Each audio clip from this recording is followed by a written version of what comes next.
So, hello and welcome back to Gumardi's Coins and Banknotes. And today we are looking at East Africa's initial currency that was used under the British Protectorate. So, initially, East Africa just included two current countries, Kenya and Uganda. And only later on did Tanzania, after the First World War, or maybe during it actually, when British captured most of the place, so we're talking about this country here, was taken over by the British. And these coins are also used in Zanzibar and for a time in Somalia and Ethiopia and British Italy, British Somalia. So, these coins consist of the denomination of 1, 5, 10 cent. There is a 25 cent, but that's in the earlier version of the currency. Then you got 50 cent and 1 shilling. So from 1906, when these coins are first issued, they were issued under the rupee, because previously the British used the Indian rupee in all of East Africa, and that probably was used for quite a long time beforehand during the Sultanate period,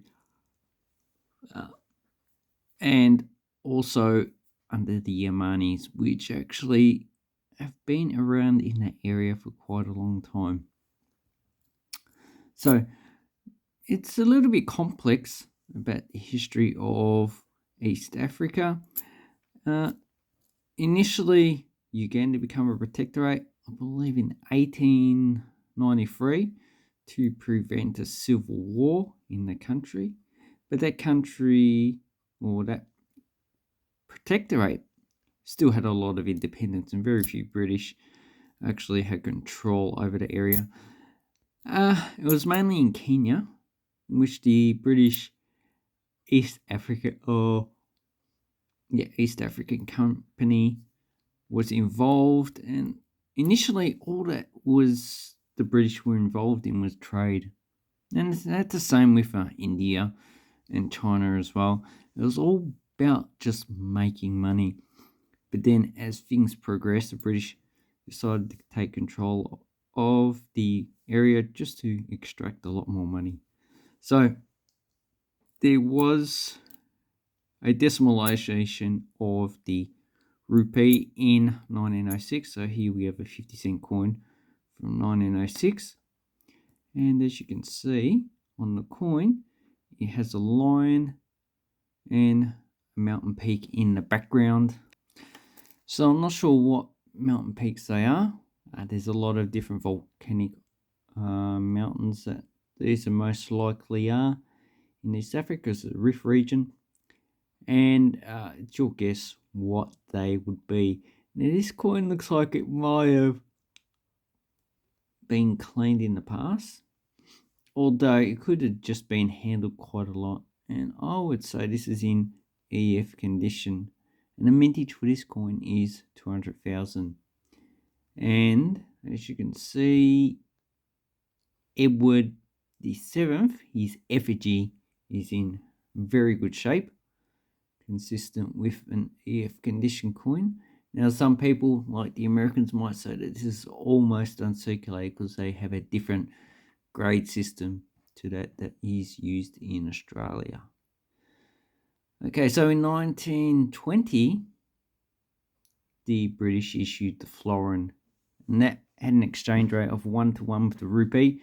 So these coins would have been used under that system. And apparently, I've read some information, the 1, 5, and 10 cent, only 30% of those coins are issued. The 25 cent, not too sure.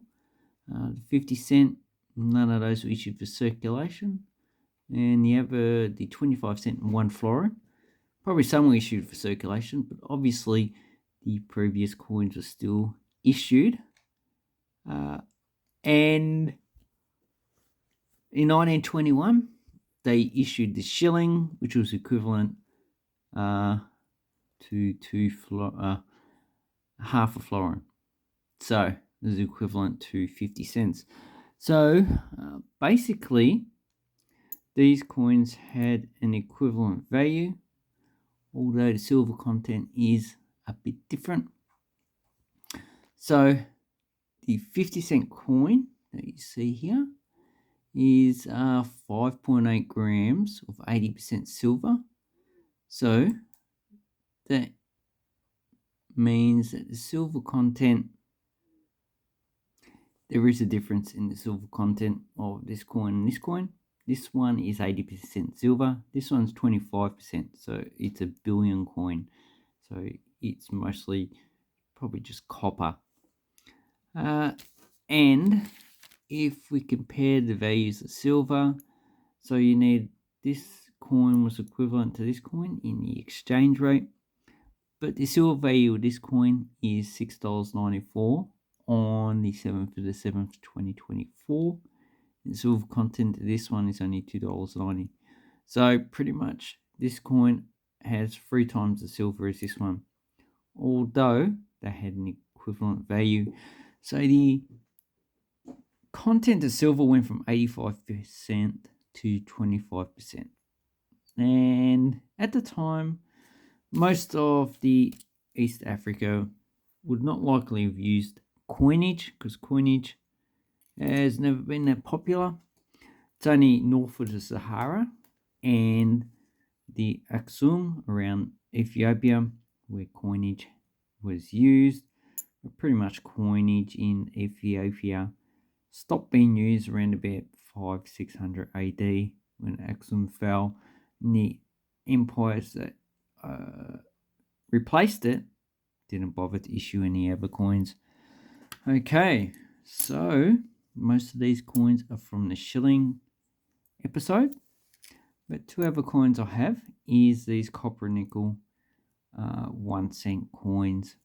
So initially the 1 cent was issued in aluminium, and it was the first aluminium coin issued in the world. And that was in 1907. And if you know anything about coins from other countries, Germany also issued aluminium in 1916 to replace a 1 penny coin. So here I have 2 copper nickel coins. Now it doesn't matter about issuing in copper nickel or in copper at the time period, because these were just considered as base metal coinage, and as they didn't have any silver, because the currencies of the world were still based on having silver, having gold as the highest value, then silver as the main trading coin, and then just having bronze, copper, nickel, copper, iron, whatever other base metal coins you can think of that had a value, so an actual circulating value, it was a lot higher than the metal value. But then again, silver and gold coins generally had a higher value than the metal value, though not to the degree that these coins have. So it didn't really matter what base metal coinage you used in these coins. And the mintage for the 1909 coin was 25 million, so it shouldn't be too hard to get for your collection. Most of them I've seen are in this condition. You'd be paying about $10 to $20 for that. And the 1911 I think has a mintage pretty much similar, although this one's damaged. You can see this one has East Africa, which at the time they circulated in British Somaliland and Kenya, as well as Zanzibar. So that was East Africa. And the coins have African tusks, so elephant tusks that are actually on them. And on the back, on the front, no, this is the front of the coin. It just has a stylized leaf going down. It has the Edwardian, I think that's the Edwardian crown. And it just has Edward the 7th, King and Emperor. And this one has George the 5th, Rex, India Imperial. So it's got in Latin King, King of England, Emperor of India. So this one is H for Heaton Mint. So not all of them were produced at the London Mint. Okay, so I've only kept 2 of these coins that are in pretty good condition from 1961. And these are Queen Elizabeth, but I do have them from Aberranes. They're for sale. So I don't intend on keeping one of these, only one of these, but they're actually quite nice. And these are pretty uncirculated, probably worth about $5. But just looking at the mintage figures for this coin, it's only 1.8 million, considering 1959 had a mintage of 10 million for Heaton and 10 million for Cayenne, and 1957, 15 million for London, 5 million for Heaton. So this is quite a small mintage. And there's also a Heaton mint from 1961, which also had a mintage of 1.8. So these ones should be able to get a good value for. Okay, then we have the 5 cent. So the 5 cent coin, I'm only going to show some mintage figures. So this is a 6.48 gram, 25 millimeter coin. And most of these are roughly within the 1 to 5 million mintage range. Like this 1924 coin had a mintage of 4.8. This is in pretty circulated condition, it's only worth a few dollars. But if you rotate it like that, this one's has been rotated roughly to about 11 o'clock. Then we have 1933, mintage of 5 million. And once again, it's just a well circulated coin. And here we have the next king. So this is George VI. And if we have 2 mintage for 1937. So this is a Cayenne, so King Norton, mintage of 3 million. And then we got Heaton, which also has mintage of 3 million. So probably about $5 to $10 for that. And here we have 1942. So 1942 comes in a thin flan, but I wouldn't be surprised if you can find some in the thick flan, and they're pretty, has a high mintage. So does this have any mint mark? Usually above the elephant tusk, so, or above or below the date, so check them. So this one is mintage of 60 million, so it's a pretty common coin. And as you can see, the flans, this one is a bit thinner than the other ones, so that's to save money on metal. Then we have 1952, and it has a mintage of 11.2 million. This one's uncirculated, so probably worth at least $10 to $20. Then we have 1957. So this was the last coin issued under George VI. And then the next issue was 1955 under Queen Elizabeth II. And there was only Heaton and King Norton. So this one's also uncirculated, so at least worth at least $10.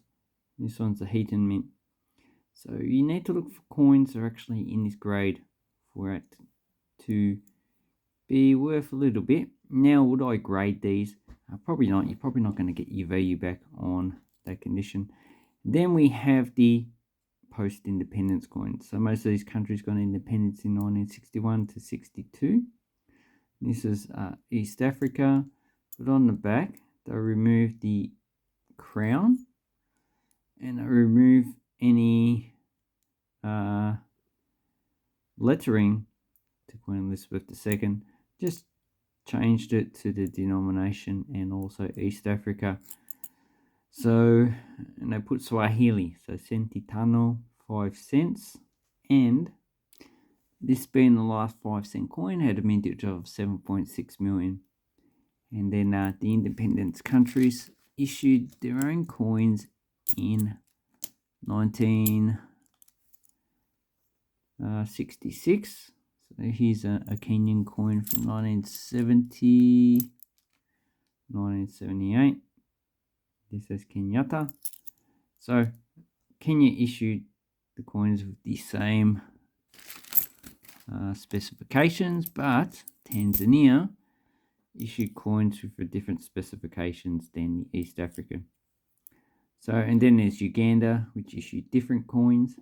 And these coins also circulate in Zanzibar. Now, I'm not too sure about Somalia. Actually, I am. Somalia issued their own coins as well. The Somali shilling, which I believe is 1967. So that was a unified currency, unifying the Italian and British Somaliland, and obviously Ethiopia. While it did issue these coins for a period, issued their own coins pretty much after they gained independence, when the British invaded and took over the place to remove the Italian threat. Okay, the next coin we have is a large 10-cent coin. So first issued in 1921. Here we have a 1925, and this one's in pretty good condition. I would say at least turn it over, look at the crown. Yes, so probably VF to EF depending on which country you grade it in. There's a mintage of 4.8 million. Then we have a clean coin. You can see the difference between an unclean coin, so bronze tones quite well, and a clean coin which has had this toning removed. So some of the coins been removed, so this should probably drop in weight a little bit, although it's probably only a fraction of a millimeter. So 1933 had a 6.2 million coins minted, and so even though it's clean, it's probably worth at least $5. Then we have 1935, so 7.3 million. You can see the toning once again. Then we go to the next monarch, and these two coins are actually in pretty good condition. Oh, and once again, the specifications is 11.3 grams and 30 millimeters, so they're close in size to the Australian 50-cent coin. And this is the 1937 to 45 issue. 1937, so this had a mintage of 40 London, 2 million, and for the Heaton, we have 2.5 million, and the King Norton, we have 2.5 million. So they're all pretty small mintages, and here we have the King Norton and the Heaton, and these are pretty much uncirculated coins. So if I was to guess at a value, probably about $20 to $30 for these coins. But once again, look these up on eBay and check the sold values, because that will give you a good indication. And if you can't see the sold values for this date, probably go to another date which has a similar mintage. So for this coin, probably 1939 should I say, because if you go into the 40s, the mintage actually gets quite high. So we've got 1941. This one had a mintage of 15 million. The London Mint, we don't know. And this is the thick flan. The 1942 is a thin flan. So there's a reduction in weight. And this is 1951. It should also be a thin flan. Still be hard to tell. I think there's only like a millimeter taken off the actual weight size of the coin. And in 1964, once again, they took the reference to the UK monarch and just put the denomination in East Africa. So this 1951 is pretty uncirculated. This video is getting a bit long, so I'm going to have to wrap it up soon. It still had a mintage of 14,500,000. So in this condition, it'll probably still at least $10 to $20. And we have 1964. So there were two coins issued in 1964, and one with reference to Queen Elizabeth from Heaton, and then we have this one. So this is also Heaton, has a mintage of 10 million, and a lot of these you can still find in uncirculated grade. I see that they go for at least $20 in circulated condition. Okay, so then we have the higher denomination. So the shilling didn't issue a 25-cent coin. They just issued a 50-cent and a 1 shilling. So the 50-cent is a 3.8 gram but 21 millimeter coin. From 1921 to 1944, they were silver, only 25% though. And from 1948, they were just copper nickel. So I've just got the copper nickel coins here. And most of the early coins issued in the 20s are pretty low mintage. So 1923, the mintage of 396,000. There's 6 million in 1921. 1937 to 44, roughly 1 to 5 million. Interesting thing, from 1924 to 1937, there were no coins issued in this denomination. And then 1948, so 1949, this had a mintage of 12.9 million. You can see it still has the male lion with the